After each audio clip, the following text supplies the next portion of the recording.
So the door opens and the custodian is there and he's emptying the trash and he stops and he looks up and he goes, "What are you doing?" And I said, "Oh, we're just talking." And he goes, "I know what you two kids are doing in here, and I'm going to go get somebody to get you out of here." And he took off. I looked at Margaret and I go, "Oh boy." So we both slowly walked out of the school. Once we were outside the school, we saw the custodian come back with the assistant principal, and there's it was like a TV show. There was lots of arm waving. "Those kids were in there, I tell you. They were in there, and they were probably doing stuff like talking and stuff." But we weren't doing anything. Misunderstood shenanigans. You kids. Life's Learning Curve, episode, A Life of Shenanigans. This is the Life's Learning Curve podcast, and I'm Paul Hart. Welcome back to Studio 502 here in the Midwest. Not all of life is made up of shenanigans. I think most of my life was fairly mundane, and that's why we kind of create shenanigans in our life. My dad used to say, "Hold the flashlight for me while I work on this," whether he was repairing a leaky faucet, or we're under the sink, or we're out working on the car. "Hold the flashlight, run inside, get me a Phillips head screwdriver," that type of thing. You learn some things, and one of the things is, if I wasn't here, what would I be doing? Hold the light. And you start to daydream, you start to think things up. And I think that's where a lot of the playful, innocent shenanigans came from in my childhood. I had a great family life and a couple of great parents that were so good to us. Strict when they needed to be strict, and fun when they could be fun. The very first thing I thought of when I thought about the concept of shenanigans when I was a kid was the telephone at my house. We had 3 phones in our house, one on the main floor, mounted on the wall, one upstairs, one in the basement. If the phone rang, this was back in the day, when the phone rang, everybody in the house went, "I'll get it!" And we all ran to the phone. No, I'll get it. I got it. Think about these days. When your cell phone rings or your phone rings, you don't want to answer it.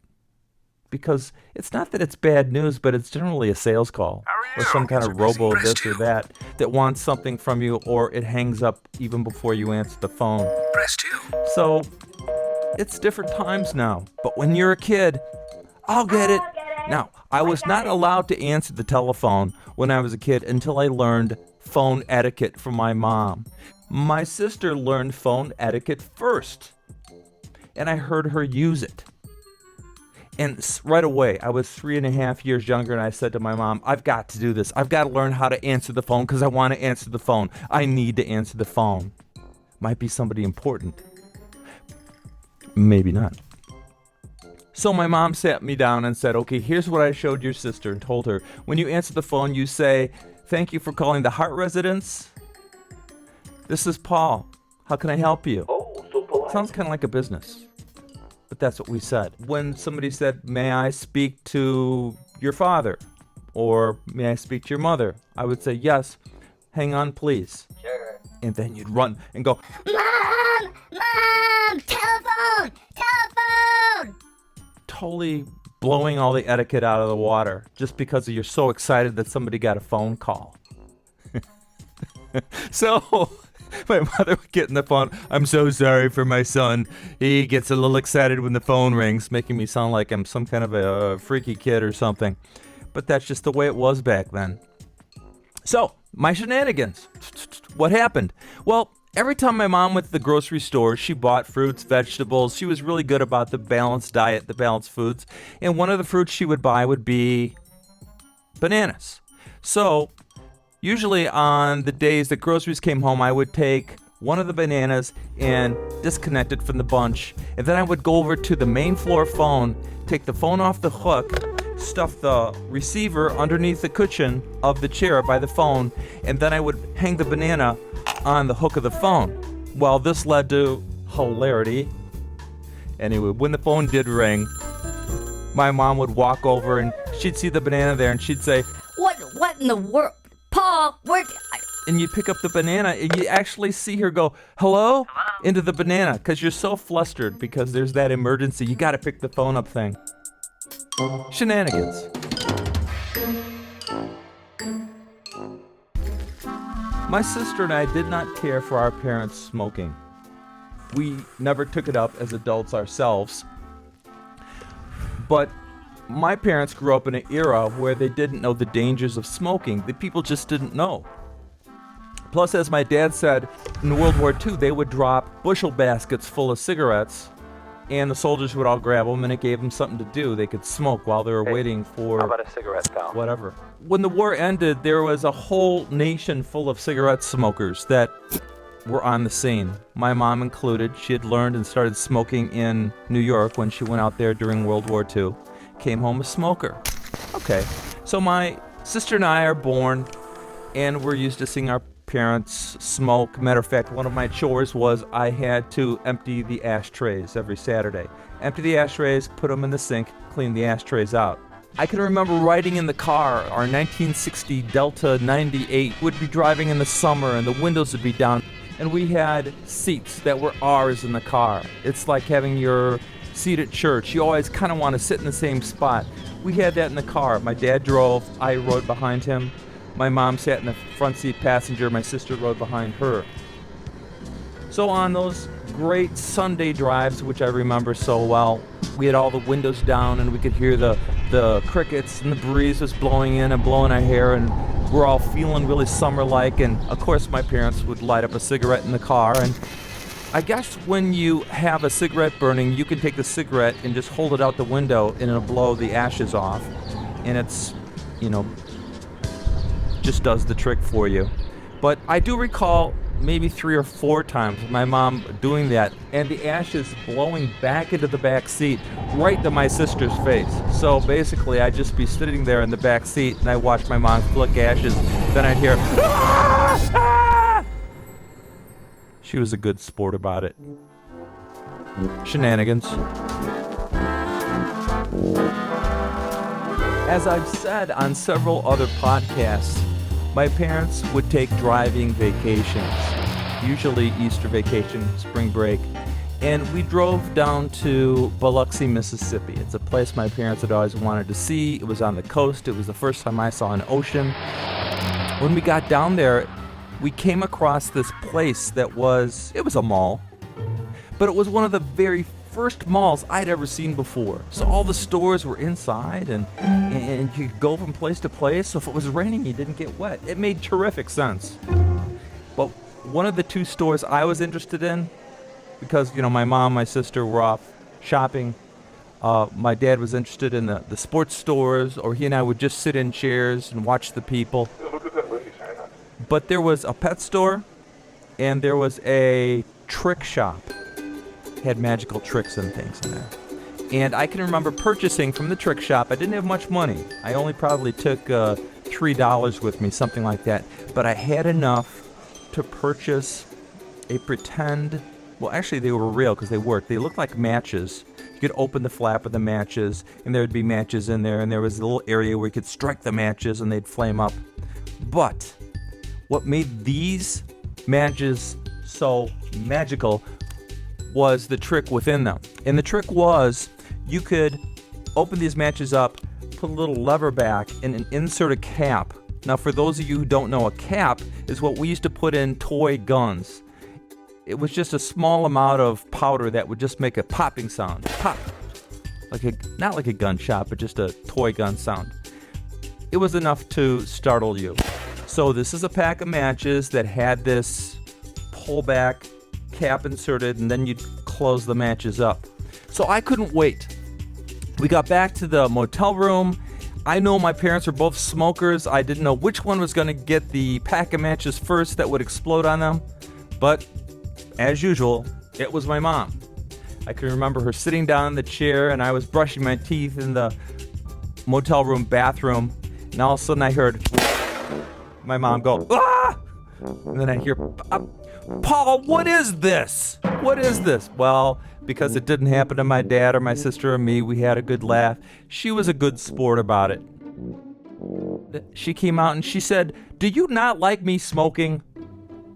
And I thought about it and I thought, well, no, I don't. And I think that surprised her, because it was before cigarettes were known to be harmful. 2 other times on that trip, I loaded it up and set it on the table. Now, the third time, bam! It was always my mom that got it. So my mom got so angry after the third time, and I can't blame her, she threw them away in the garbage. Later on, I went and fished them out of the garbage and reloaded them again. Put them on the same table for the 4th time. Bam! I hear, that's it! That's it! And she took the match thing and she tore it in half, and into the garbage it went. I didn't use the trick matches anymore after that. However, I did fish them out of the garbage, taped them together, and brought them home, but I never had the nerve again to set them up in front of my mom, at least. Shenanigans.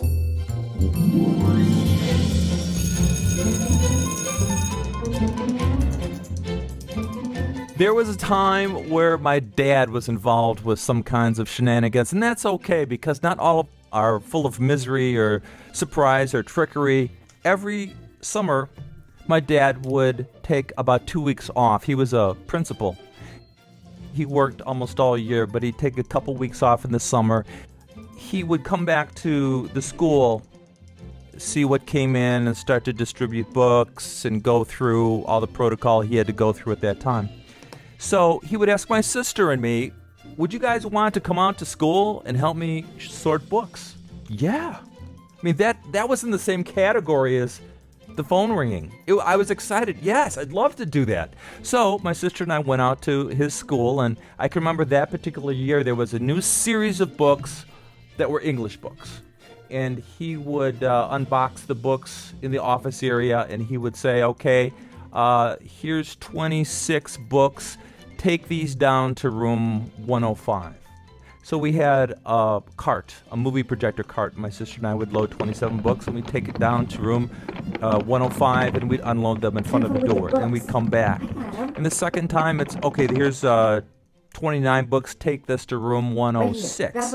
My sister said, you know what? There's that chair with rollers on it. Let's use that. And I said, okay. So we put the books on the rolling chair, and we pushed the rolling chair down the hall. That was easier. It was kind of fun. It was like steering a ride, like steering a car. We were delivering the next set of books, and my sister said, I'll tell you what, I'm going to sit in the chair, I'll hold all the books, and you push me down the hallway. Yeah. Oh my gosh, did we have fun? So there we were, shoving the chair down the hallway, and it became like a ride from a carnival, playing innocent fun. We made our own fun back then. Well, my sister was really good at that. Originally, we had gotten to go out to my dad's school because he said, if you go with and you help me, I'll get you a bottle of pop. They had a pop machine out there. It was RC Cola back then. That machine was like icy cold, the bottles were. And it was summer. There was no air conditioning in any schools back then. I can remember getting this icy cold RC Cola, 12 ounces, and it was so good. So what's the shenanigans? They haven't happened yet. Right before we left, my dad would say, okay, we've got about 10 minutes before I want to go. Let's play the intercom game. I was like, what? The intercom game. And it basically existed of this. And this is my dad playing with us at the school. He'd say, you and your sister go down to a classroom, and you go into that classroom, be really quiet. And through the process of elimination, I'll say, you're in this room. Over the intercom when I find you. So that was fun. We both giggled. We ran away. We ran down the hallway. We found a room and really quietly went in. And my sister's looking at me and giving me the shh sign. But it's hard not to laugh. So you giggle a little bit, but you stop. And you can hear the intercom going click, click, click, click. Each room coming down the hallway. Click, click. Finally gets to the room that we're in. Click, click. And you hear, you're in this room.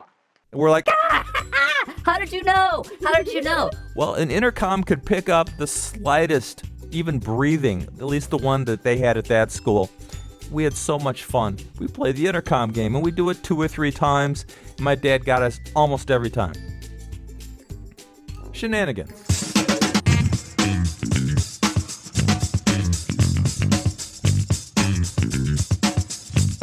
When I was in high school, I played percussion, and I was in a band, played drums during those years. It was so much fun to go practice, and then my drums were set up in the basement. They made a lot of noise. They're drums. So I would ask my parents if it was okay if I went and played drums for about 15 or 20 minutes after dinner each night. I can't think of a time they said no. They always were like, yes. If it's 15 or 20 minutes, that's fine. So I would go to the basement and sit down on the drums and just play the daylights out of them. Play hard, play fast, play slow. Had a great time. It also was a good way to get out aggressions. It must have sounded like World War III from upstairs.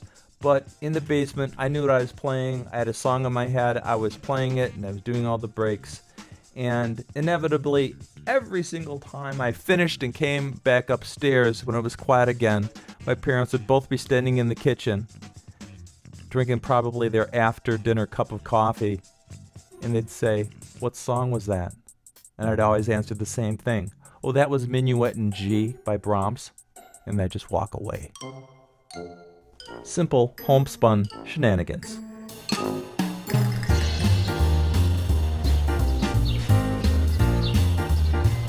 I remember one time it was summer. I was about 10 years old, 11 years old, and my friends and I didn't have anything to do. And we had a vacant lot 2 houses down from us, and there was no house.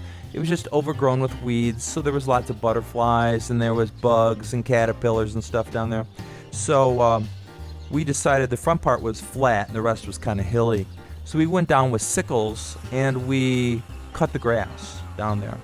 And eventually the owner of the lot came over and was knocking on all the neighbors' doors and saying, "Who cut the grass on the lot?" I said, "I did." And he said, "Oh, okay, I just want to know who's cutting the grass." Shenanigans.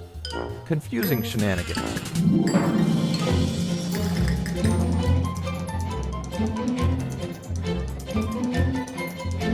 When I was in middle school, there were times I would take the bus home, and other times I would walk back over to the school where my dad was principal, and I'd drive home with him.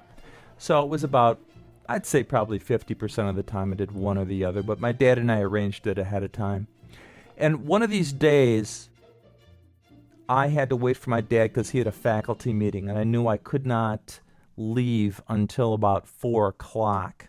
I believe our school got out at 3:15, so I wandered around my middle school and finally settled down in one of the rehearsal rooms. A friend of mine stopped by from band, and she was a flute player.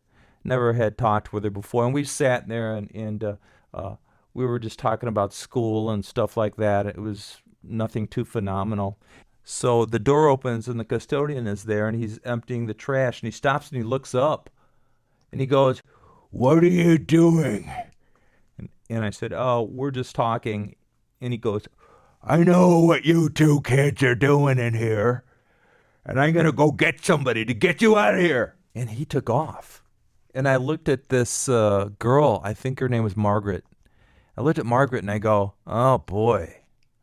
And she goes, "Oh man." So we both slowly walked out of the school. Once we were outside the school, we saw the custodian come back. There were big windows you could see in the stairwells. We saw the custodian come back with the assistant principal, and there's it was like a TV show. There was lots of arm waving. "Those kids were in there, I tell you. They were in there, and they were probably doing stuff like talking and stuff." But we weren't doing anything. Misunderstood shenanigans. You kids.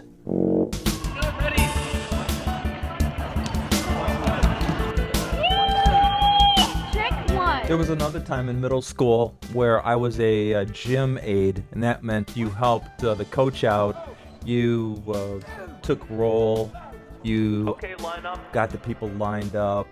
Attendance. It was pretty much an honor to do this, and it was fun. It kind of put you in charge when you're a kid. So I was probably in 8th grade, and these kids were in 7th grade, so they'd have to get in line, I'd take attendance, and then the coach would come out and he'd say, Hart, get the balls out of the volleyballs out of the equipment room and get 3 rackets. And they'd go do that. And then I would go to the office and turn in the attendance, which is what the teachers had to do, send somebody in. Well, apparently things had changed recently at the middle school. Anybody in the hallway that was walking the hallways without a pass was supposed to be snatched up and put into detention. Well, I was not a kid that ever was in detention for any reason at all. And so I've got my gym shorts on, I got my gym shirt on, my sneakers on, my gym clothes, and every day I walk to the office and I hand the attendance, third period, I handed the attendance to the attendance lady, Miss Franson. And I knew her because she was a friend of my sister's. And this math teacher comes up to me from behind, Mr. Deming, and he goes, "Aha!" Grabs me on the shoulder. "Aha!" He goes, "I got you now." Sorry, didn't mean to laugh. "I got you now." I can remember this hand so heavy on my right shoulder. And he pulled me backwards and spun me around. And he says, "You're going into detention." And which was the room right behind the attendance office, room 101. As I'm being taken away, I say to Miss Franson, "Help me get out of this. Go to the gym and tell the coach that they put me in detention." Next thing I know, I'm in 101, the detention hall as they called it, and there's a variety of common criminals in there, and they're all just staring at me, and you know, there's this is like a John Hughes movie at this point, where kids are looking at me. One kid mutters, You're not in here usually. Why are you in here? What'd you do? you know, I just said nothing.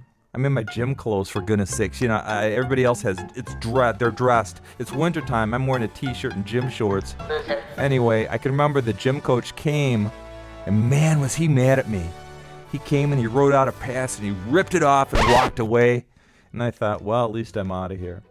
As Mr. Deming might say, aha, shenanigans.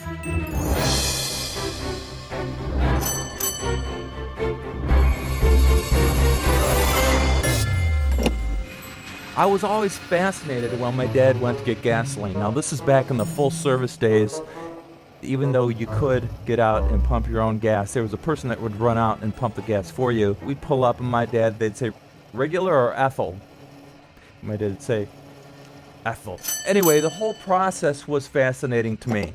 And when I was about 4 years old, it confused me why my dad did not fill up the car at home, but he had to go somewhere to do it. So we had two cars, and the smaller car we had just gotten, our second car, and it was an English Ford or a Triumph.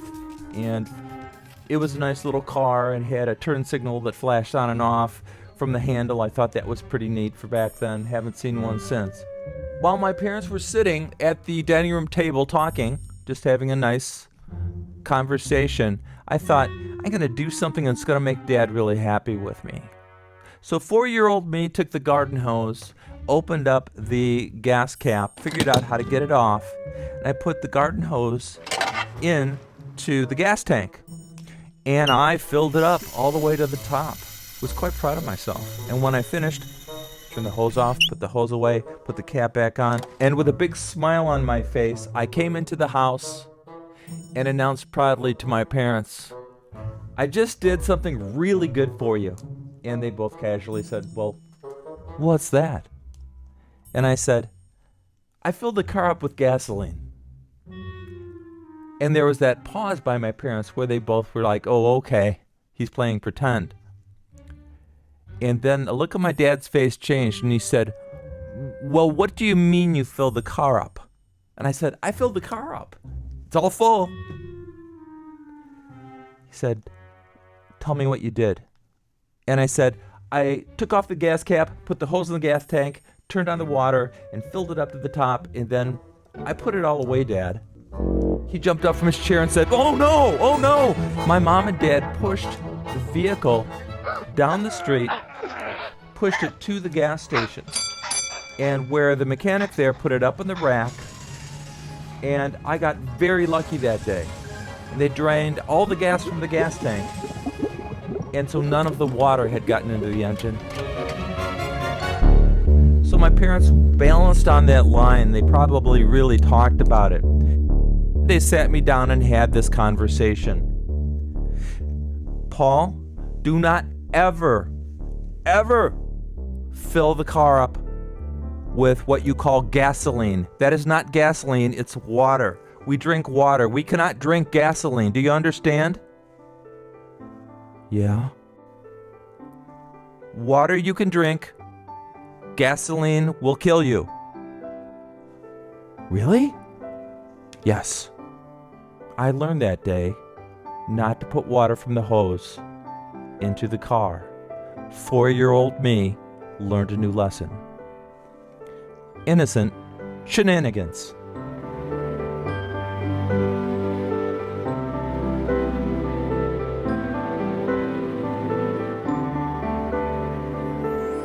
Why Shenanigans is a podcast title? That's a good question. Today's show I want to dedicate to all my years I spent in education, both in technology and in the classroom. It was a few of those particular students, the ones with the dry wit, the commitment, the ones that were full of humor that kept my state of mind in check and made learning continue for me. The older I got, the clearer it became. We all learn from one another. In college, I never guessed that my students would remind me that some shenanigans was what I needed to employ in the classroom.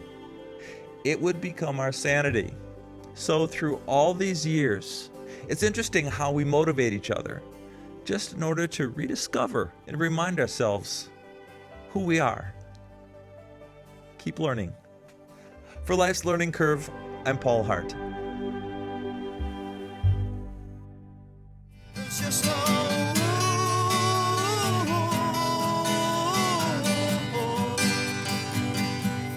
Our show is put together by producer Paul Hart, with assistance by Chuck Austin, Dwayne Tyner, and St. Dog.